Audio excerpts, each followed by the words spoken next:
Hello and welcome to another lecture in the course of Modernism. And we are again with another topic, another important subject. By the way, I should notify that this course is targeted to the undergraduate students. Um, so just please put this in mind. If the viewer is, for example, students of higher education, this might not be does not match your expectations. So in this lecture we are going to talk about the characteristics of modernism in literature, and we should know how modernism influenced literature, English literature by the way, and how it left its effect and fingerprint upon this field of humanity. In the previous lecture, we talked about modernism in art, and we encountered some examples of paintings, and we had a tangible example of modernism in general. Now we are going to move on into literature, into a more abstract field of humanity, which is literature, and here we are going to see how this modernism influenced literature in general. Of course, we can number many features, many characteristics that influence literature, but I try to sum them up and to summarize them within only 6 points. Of course, you may add other points which might fit this subject, but I try to be so precise and summarize them within only 6 points. They are as the following. Number 1, literature as an alternative ideology. Number 2, it is elitist. Number 3, it is individualist. Number 4, it is experimentational. Number 5, it reflects the absurdity of life. And number 6, it is symbolist. So let's move on to each one and see how they formed literature. Number 1, literature became an alternative ideology. Literature replaced religion as ideology. By the mid-Victorian period, Europe witnessed the failure of religion. It was no longer winning the hearts and minds of the masses. This was particularly worrying for the Victorian ruling class, because religion is, for all kinds of reasons, an extremely effective form of ideological control. Religion is capable of operating at every social level. It provides an excellent social cement, encompassing pious peasant, enlightened middle-class liberal, and theological intellectual in a single organization. Its power lies in its capacity to materialize beliefs as practices. As we've read this text, of course, this is borrowed from Literary Theory by Terry Eagleton, Chapter 2. That book is really worth reading, and it opens up so many gates to many fields in literature and into ideology. In the mid-Victorian period, because of the failure of the church, of the religious organization, and because of its very long, dark, and gloomy control over the properties of people, over the minds of people, over their freedom, you know that it was such a messed up organization. Of course, today we see so many reformations within the church. Things might be different nowadays, but previously, at that time, the church was not a very interesting place to go, or a very nice organization to embrace.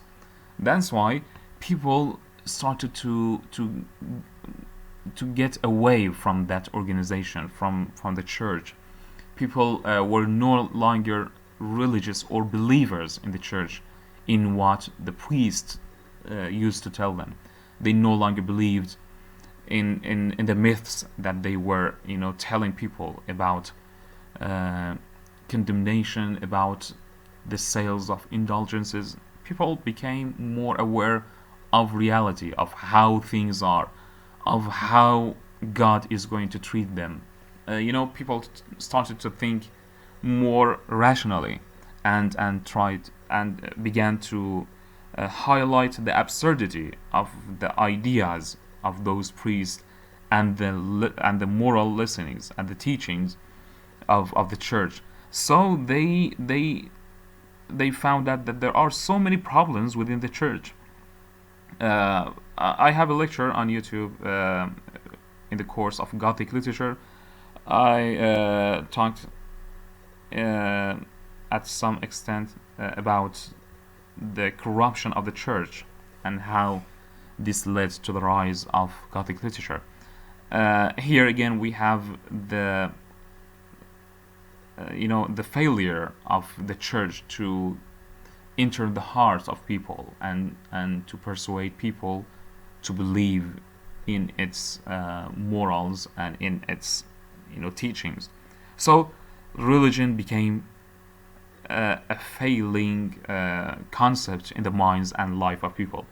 People started to lose the trust and belief in the church and in religion, in Christianity. So that was a very worrying thing to the ruling class, because through religion, through the church, the ruling class, the aristocrats, could control, had the means to control the minds of people, had the means to control the life of people, and to make them do things that they are not convinced of.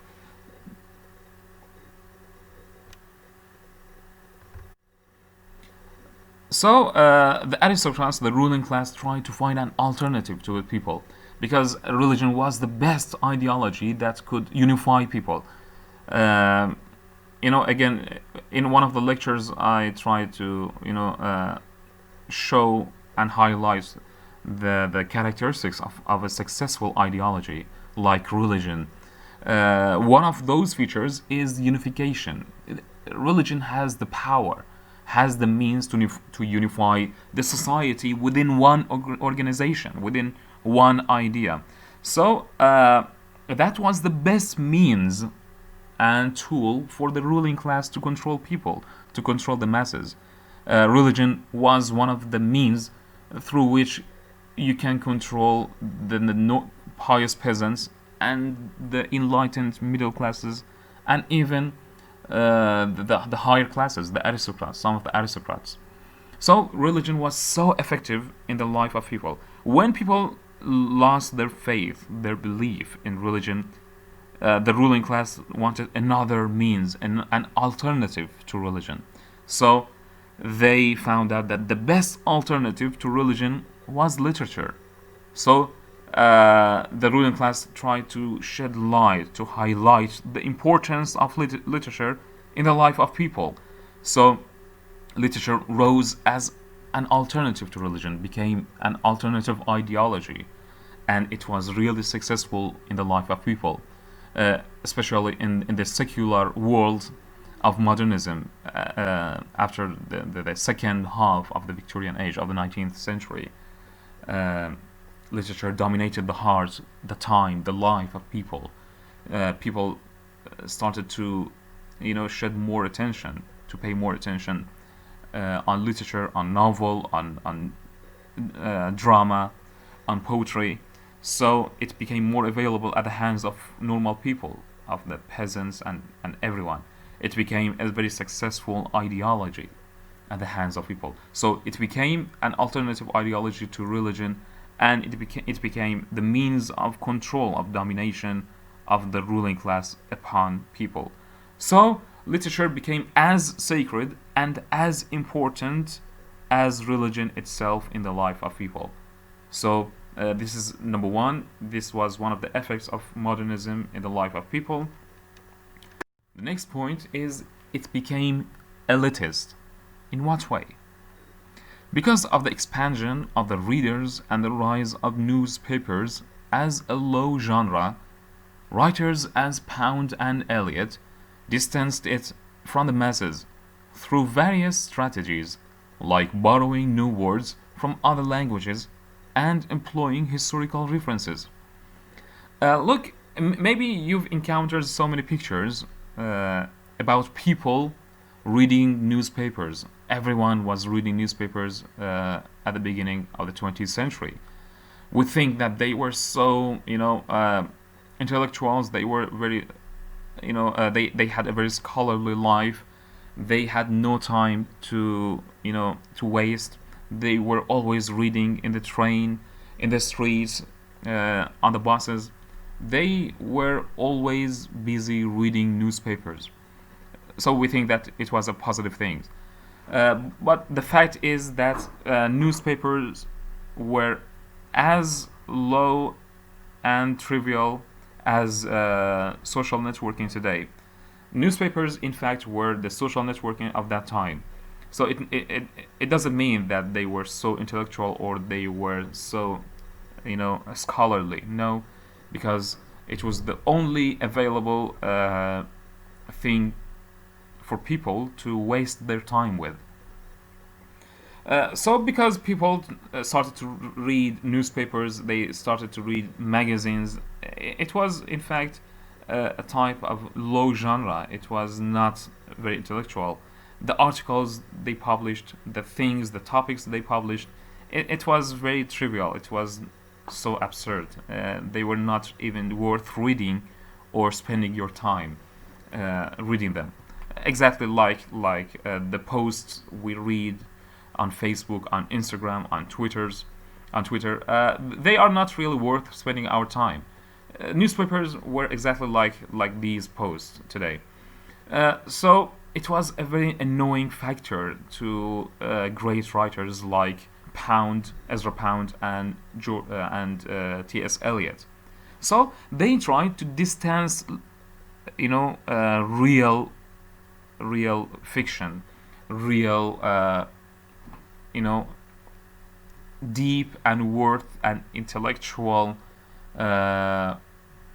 read papers and mental production like poetry, like novel, like drama. They try to distance it from the masses, from the lower classes, from those who did not really understand the importance of reading, the importance of intellectuality.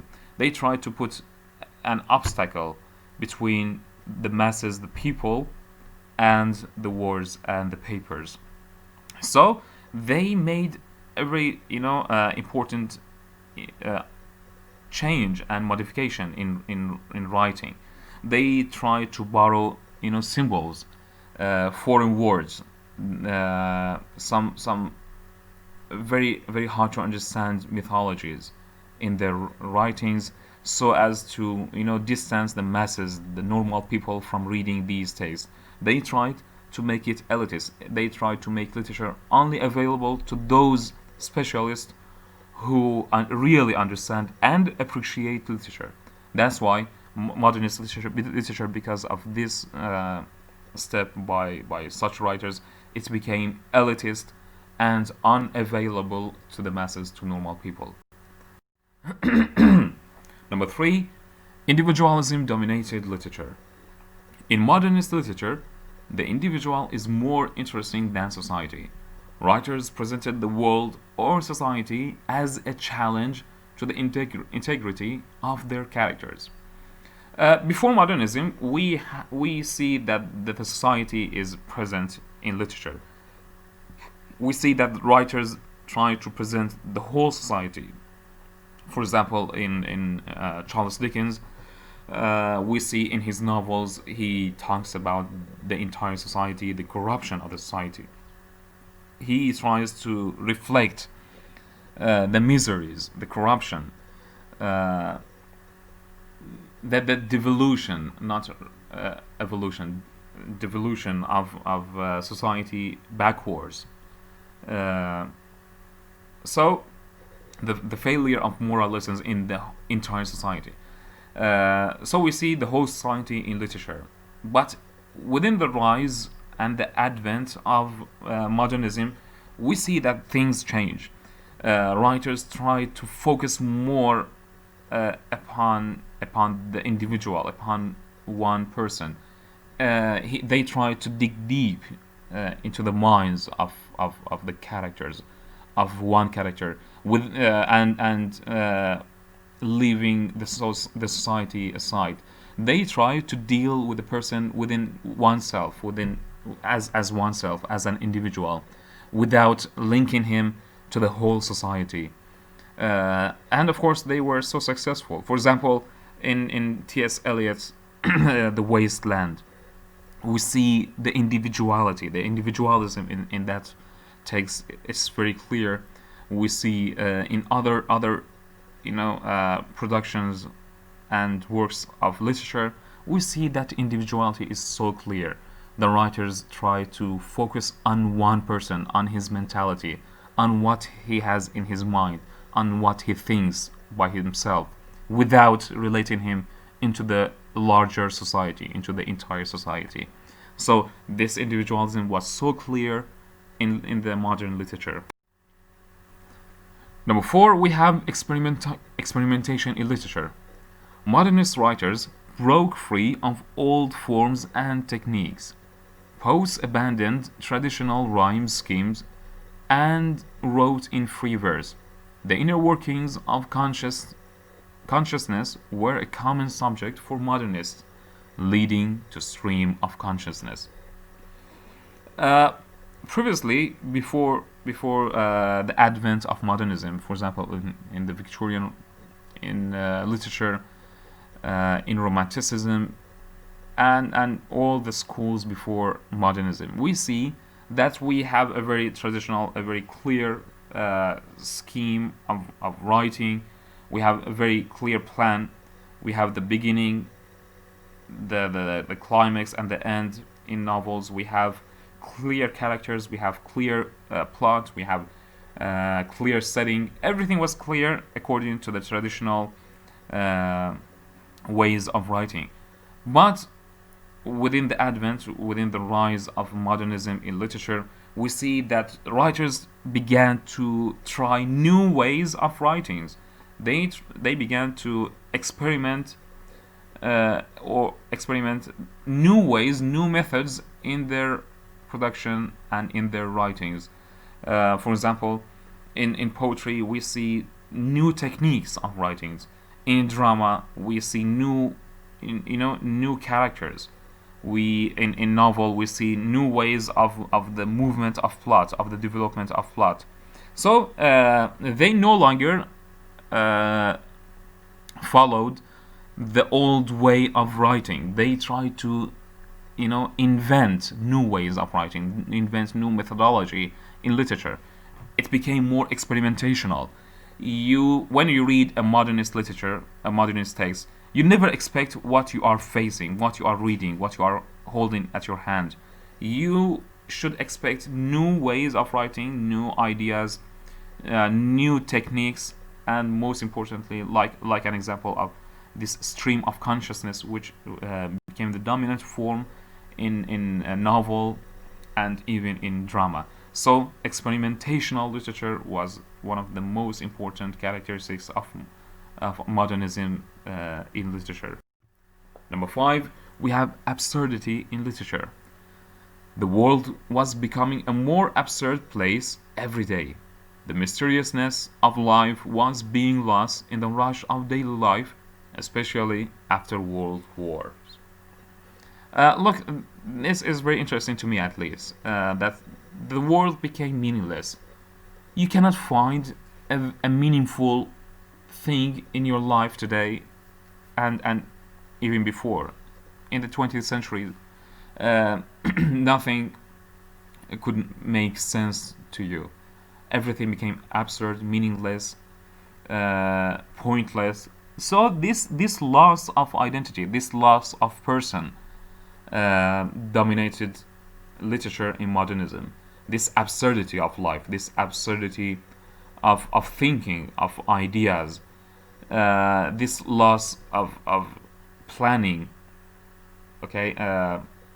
this loss of future or teleology.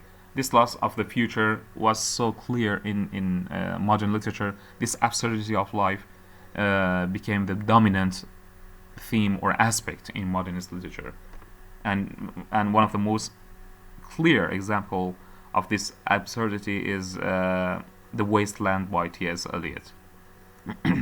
And even Waiting for Godot, the text which we are going to study in the next course. And finally, we have the nomination of symbolism.